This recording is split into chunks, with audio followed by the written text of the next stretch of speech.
Assalomu alaykum. Bugungi darsimiz yana o'sha raqamli imzo algoritmlarini davomi hisoblanadi. Bugun DSA ya'ni Digital Signature Algorithm ya'ni AQShning raqamli imzo algoritmi haqida gaplashamiz. Mana demak Wikipediyadan ochib oldim. Buning uchun alohida slayd tayyorlashga vaqtim bo'lmayapti hozirgi kunda. Xo'p. Endi umumiy o'sha tushunchalar beradigan bo'lsak, DSA algoritmi 1991-yilda o'sha NISA tomonidan, ya'ni AQSh Milliy xavfsizlik tomonidan ishlab chiqilgan va 1994-yilda NIST AQSh texnologiyalar va standartlar instituti tomonidan patentlangan. Xo'p, mana bu yerda chatda ham tayyorlab oldim o'sha ma'lumotlarni. Shu yerdan tushuntirib ketaman. Tarix haqida gaplashadigan bo'lsak, demak, birinchi o'sha NISO tomonidan yaratilgan, National Security Agency tomonidan ishlab chiqilgan va 94-yilda NIST tomonidan e'lon qilingan va patentlangan hisoblanadi.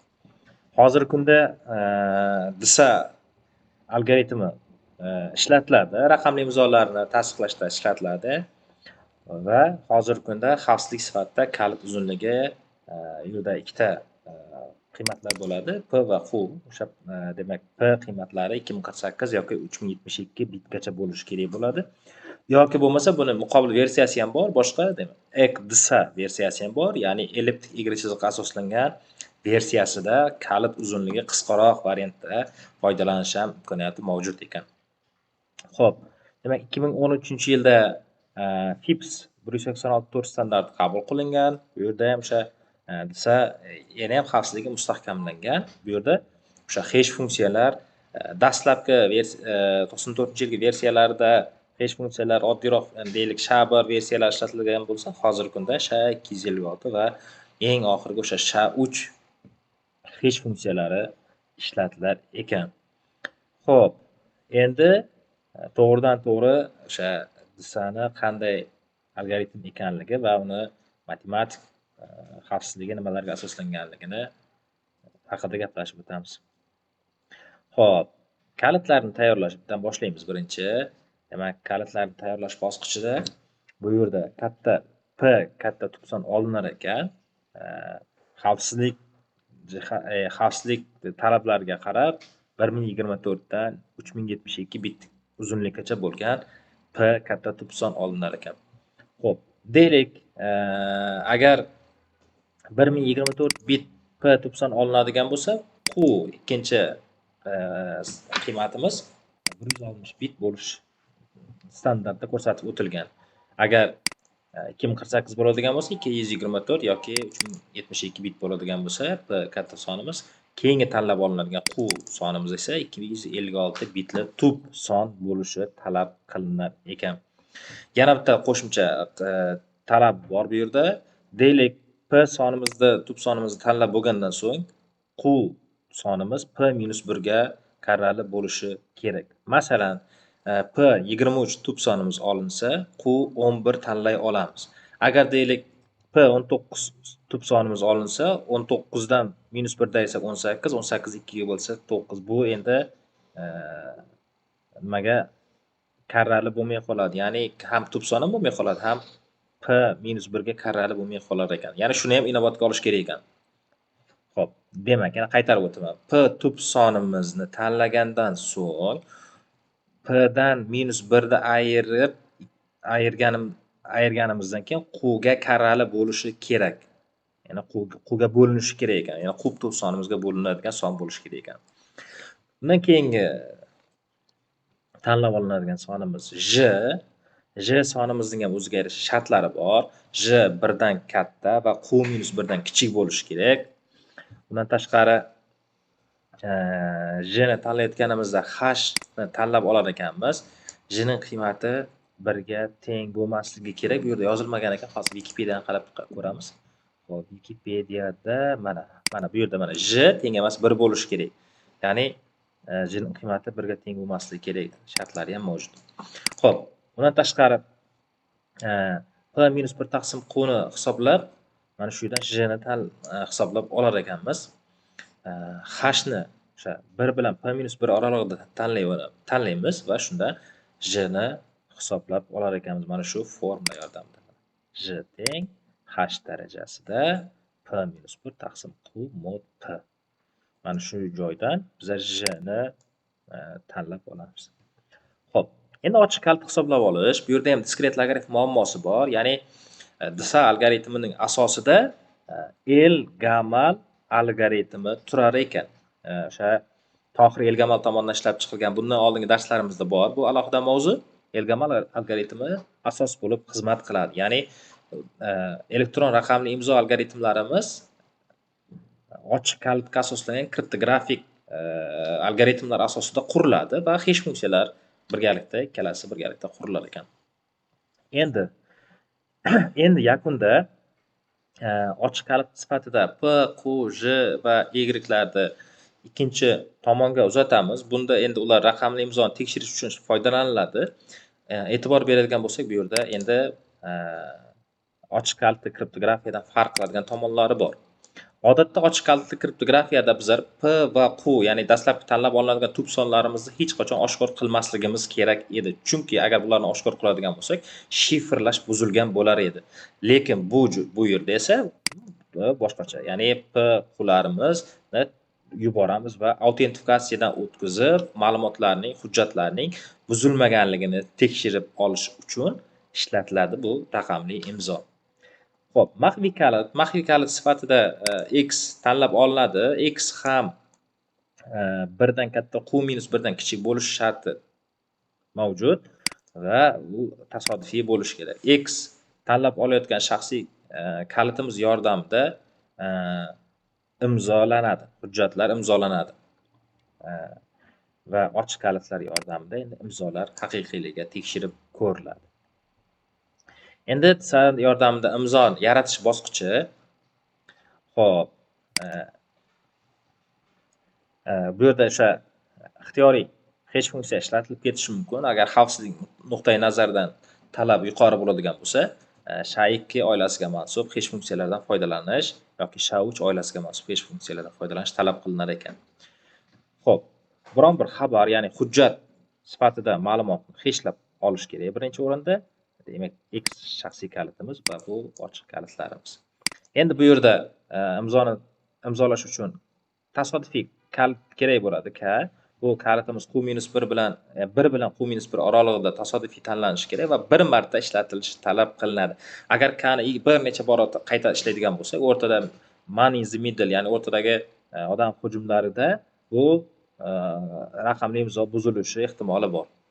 Xo'p, imzolash uchun j darajasida k mod p va mod q ni hisoblab olamiz.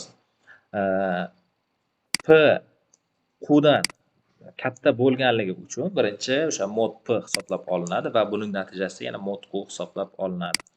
Ya'ni qdan mana bu yerda qavs ichidagi qiymat katta ehtimol bilan qdan katta son chiqadi va yana uni qga bo'lish talab qilinar ekan.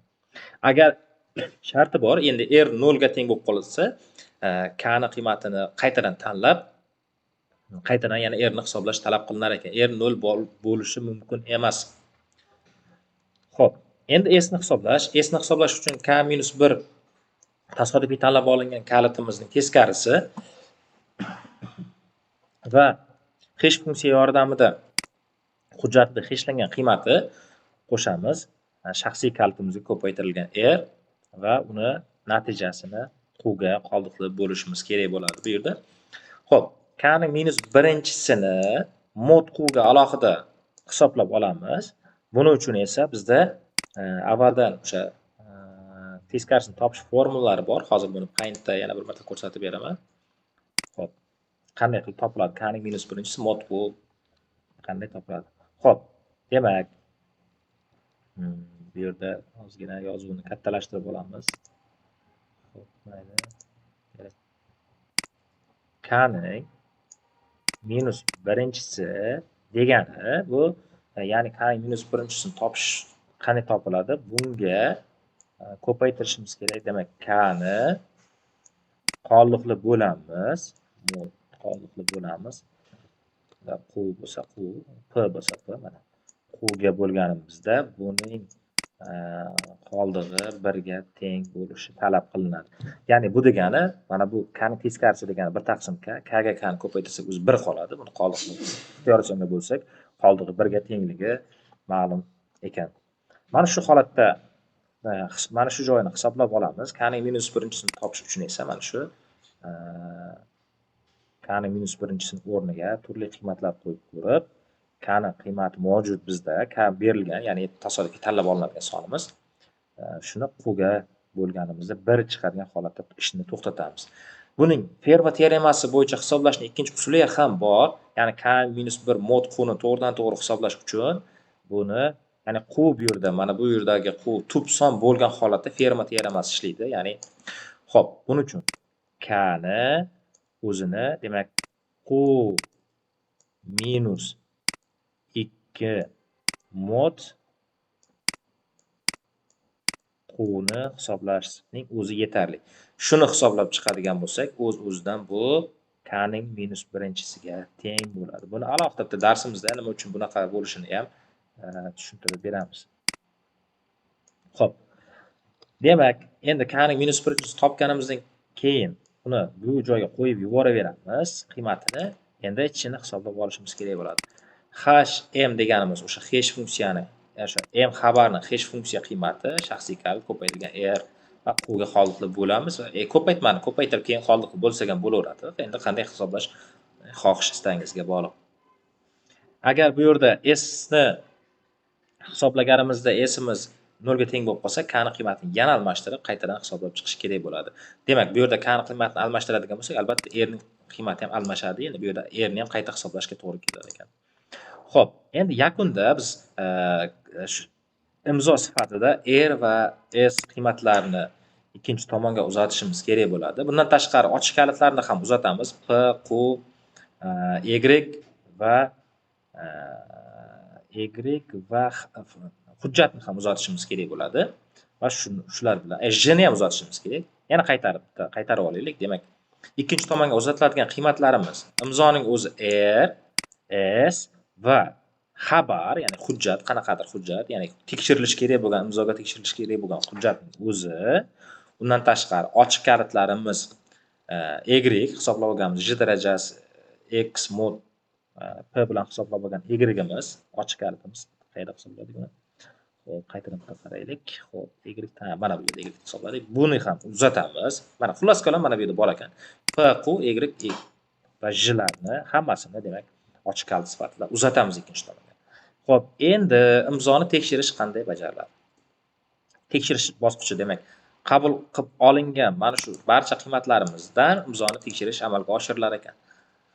Birinchi navbatda, demak, r va s, demak, 0 dan farqli va q dan kichkina bo'ladi. Buni bir marta tekshirib olishimiz kerak bo'ladi. Uzatilayotganda o'zi agar o'zgarmagan bo'lsa, shu talab bajarilgan holatda yetib keladi bizga. Demak, aks holda imzo noto'g'ri yetib kelgan bo'ladi yoki o'zgartirish kiritilgan yoki imzo noto'g'ri hisoblangan bo'lar ekan. Endi ochiq xabarimizni, hujjatimizni deylik, o'sha avvaldan kelishib olingan hash funksiya yordamida hashlab olinadi. Ya'ni ikki tarafda ham bir xil hash funksiya ishlatilishi kerak bo'ladi. Ya'ni imzolashda SHA-birdan foydalanilgan bo'lsa, tekshirishda ham SHA-birdan foydalaniladi yoki imzolashda deylik boshqa hash funksiyalardan foydalanilgan bo'lsa, tekshirishda ham xuddi shu vazifa bajariladi. Xo'p, keyingi qiladigan ishimiz W hisoblab olinadi. U yoqdan kelgan s qiymatini teskarisi hisoblab olinadi. Teskarisi qanday hisoblanishini yuqorida aytib o'tdik.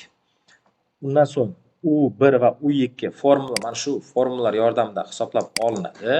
W topilgandan so'ng hash funksiyaning xabarning hash qiymatiga ko'paytirilib q ga bo'linadi va U2 ham bu yoqdan kelgan ochiq kalitga W ko'paytirilib qoldiqli q ga bo'linar ekan. V ni hisoblash uchun j ochiq kalitga U1 ni yuqorida hisoblab olingan U1 ni darajaga ko'taramiz. Ko'paytirilgan ochiq kalit sifatida qabul qilib olingan y ga U2 daraja ko'paytiriladi. Mod p birinchi hisoblab olinadi qavs ichida. Undan so'ng chiqqan natijasi mod q ga qoldiqli bo'linadi. Chunki yana aytib o'tamiz. Mana bu joyda P'miz Q'dan juda ham katta farq qilganligi uchun bu yerdan chiqadigan natija Q'dan katta bo'ladi. Shuning uchun yana bir marta Q'ga bo'linadi. Ya'ni formulamiz shu ko'rinishda. Endi natijani tekshirish, bu yoqdan yetib kelgan bizga imzo sifatida yetib kelgan R ga V teng bo'ladigan bo'lsa, imzo haqiqiy hisoblanadi va aks holda esa imzo noto'g'ri, tasdiqlanmagan hisoblanar ekan. Xo'p, xulosa qilib aytadigan bo'lsak, raqamli disa raqamli imzoyimizni xavfsizligi diskret logaritm muammosiga asoslangan. Sababi diskret logaritm muammosi qayerda bor? Bir necha joyda bor bu yerda. Ochiq kalitni hisoblashda ham bor, ya'ni ochiq kalitimiz bor. Bu yerda diskret logaritm muammosi bor. Darajada turgan x ni topish juda ham murakkab hisoblanadi. Bu haqida alohida mavzularimiz, darslarimiz berilgan. Undan tashqari tekshirib olishda ham diskret logaritm muammosi bor. Asosan bu yerda e'tibor qiladigan joyimiz Elgamalga asoslangan diskret logaritm muammosi turibgan ekan. Yana bitta narsani takrorlab ketishimiz kerak. Raqamli imzo algoritmlari ma'lumotlarning maxfiyligini ta'minlamaydi. Shuning uchun hujjatlar ochiqdan ochiq uzatilaveradi. Faqatgina raqamli imzoning vazifasi hujjatning butunligiga tekshirish, ya'ni hujjat o'zgartirilmaganligiga tekshirish va autentifikatsiyaga tekshirish. Autentifikatsiyaga tekshirishda esa o'sha shaxsiy kalitni kimda bo'lgan bo'lsa, egasi o'sha shaxsiy kalitni rostakam egasi o'sha ochiq kalitlarni uzatganmi va hujjatlarni o'zi uzatganmi yoki yo'qmi? O'shanga tekshirib olish vazifasini bajarib beradi. Ya'ni raqamli imzo haqiqiy jismoniy imzoning analog raqamli ko'rinishi hisoblanadi va yuridik kuchga ega hisoblanadi. Masofadan turib xizmatlarni oson soddalashtirish uchun, ya'ni masofadan xizmat ko'rsatishni ta'minlash uchun raqamli imzolardan foydalanilar ekan.